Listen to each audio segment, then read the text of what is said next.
Reindeer.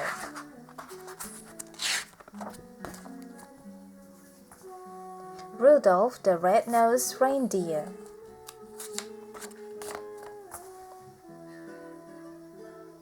Way up at the cold North Pole, there is a magical place called Christmas Town.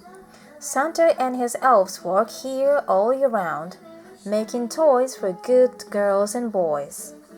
And one night, not so long ago, something marvelous happened. A reindeer named Rudolph was born, but he wasn't like the other reindeer. He was a little different. Rudolph's parents were very concerned. "No son of mine is going to have a nose that glows," declared his father. Then he put a face nose on Rudolph.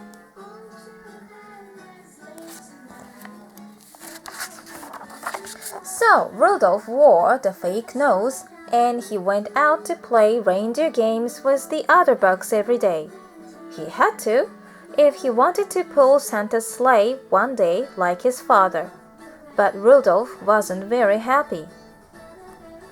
Then, one day he met a pretty doll named Clarice.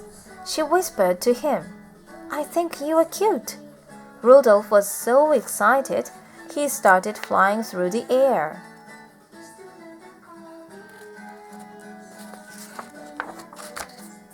When Rudolph landed, all the reindeer cheered. "Fantastic!" the coach yelled.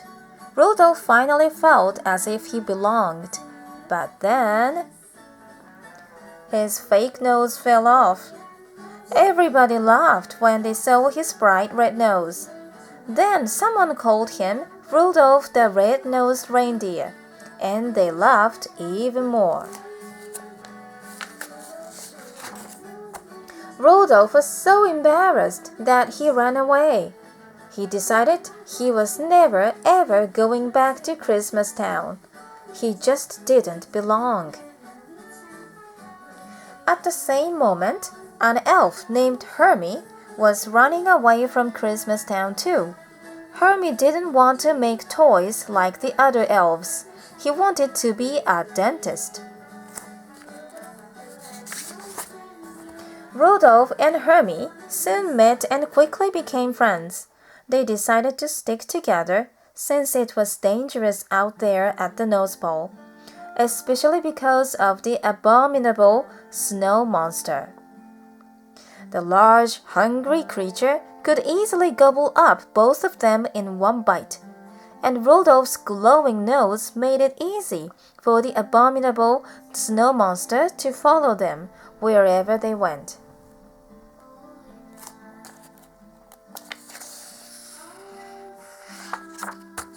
The abominable snow monster was chasing Rudolph and Hermie when they ran into a prospector named Yukon Cornelius. The prospector chopped off a large block of ice, and they all floated away from the fierce monster. The ice took the new friends to the island of misfit toys.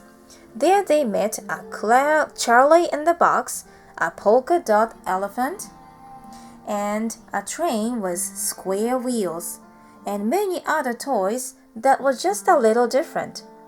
The toys were sad because they thought no one wanted to play with them.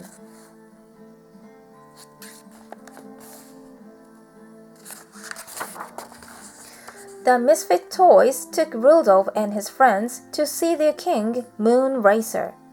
The king explained to Rudolph that a toy that is not played with is not a toy at all.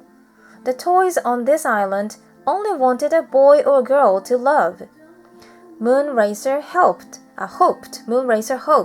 that Rudolph would ask Santa to find homes for them. Rudolph agreed to tell Santa about the misfit toys. That night, Rudolph decided to return to Christmas Town alone. He knew the abominable snow monster was still out there, and he did not want his bright red nose to put his friends in danger.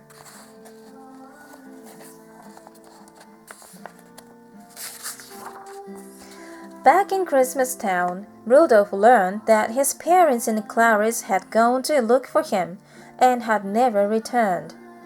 He knew exactly where to find them. In the cave of the abominable snow monster. Rudolph arrived just in time to save Clarice, but he was no match for that gigantic beast.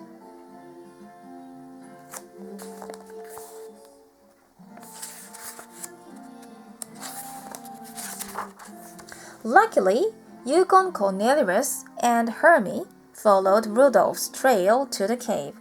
They had a plan to rescue their friend. Hermie lured the monster outside, and Cornelius dropped a big rock right on his head. Safe at last, Rudolph and his friends returned to Christmas Town. In all the excitement, everyone had forgotten that it was Christmas Eve. But once home, they learned that a terrible storm had forced Santa to cancel Christmas. But Santa, what about the good girls and boys? Rudolph cried, his nose glowing brighter. What about the misfit toys who need homes? I'm sorry, Santa said, shielding his eyes. The weather is just too bad too. Oh, Rudolph, your wonderful nose! It's so bright. Why, you could guide my sleigh tonight. Christmas was saved.